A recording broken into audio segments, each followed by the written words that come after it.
Okay, I'm just going to go through the how to use the calculator to find things like the mean and the standard deviation and the interquartile range and all that sort of stuff. So I better go back a step. This is from, just go to your home page and click on a spreadsheet, and you get your little grid box up here like this.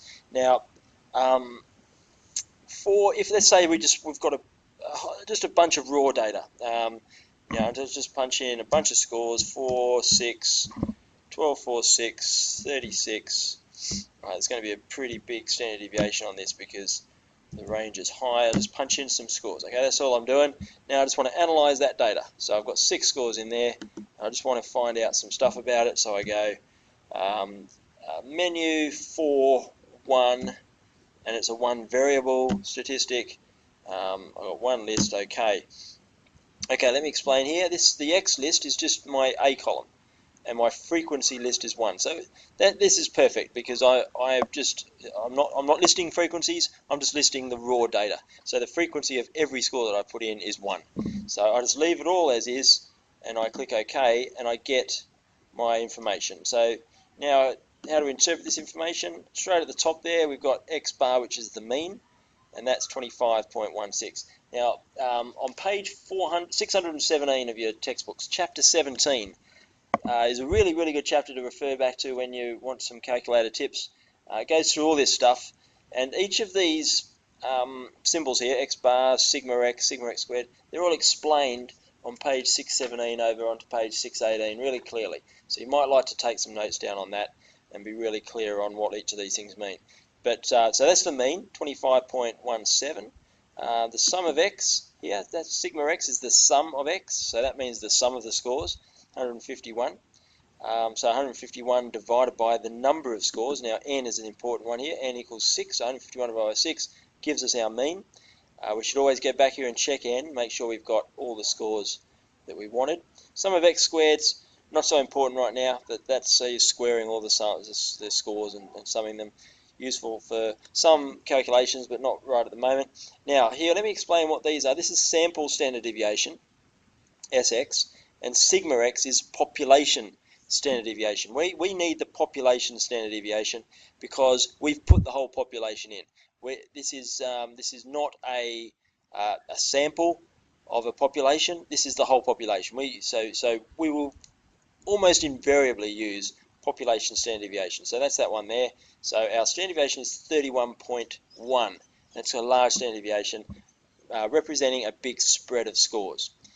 Right, so that's it. Oh yeah, we've got the minimum score, and we've got Q1.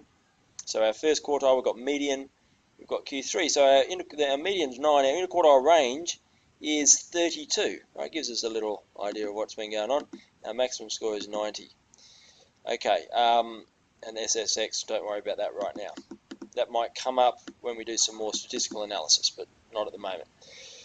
Okay, so that's for just one variable. Let's now have a look at, that's just for a set of raw data.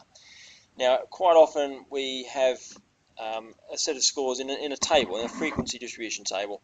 So what we'll do here is have a look at an example where we're setting up a score and a frequency. And so what you should do is type those headings in to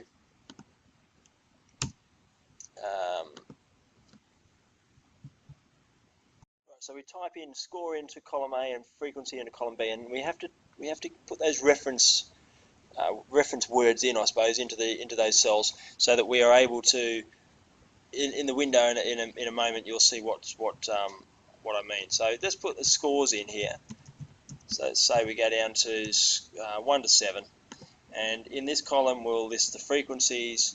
So we've got 12 ones, 6 twos, 8 threes, 9 fours, 10 fives, 5 sixes, and 3 sevens. Okay, so that's our information.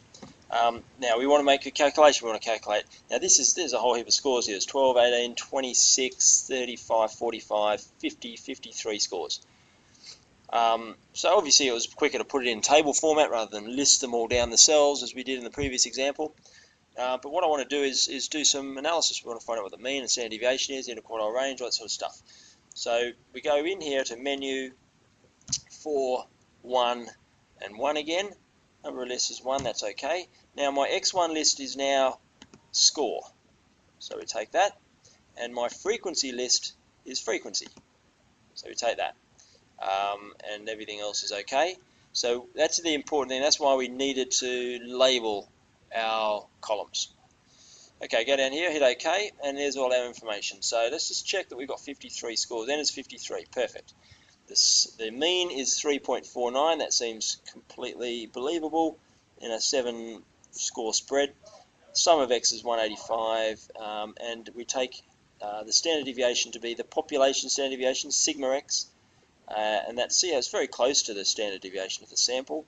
Remember, this is just normalizing a sample. That's what the sample standard deviation is. We've got the whole population. There are no other scores to consider. So we take the population standard deviation of 1.86. N is 53. Our median is 4, our Q1 is 2, and our Q3 is 5. So our IQR, interquartile range, will be 5 minus 2, which is equal to 3, and that's all the information we need. Okay, so that should help you get through that section. There's lots more to learn about on the calculator when we get into bivariate analysis, and also then when we get into probability distributions, etc. But that covers mean, standard deviation, and the basics from Chapter 8. So I'll see you tomorrow.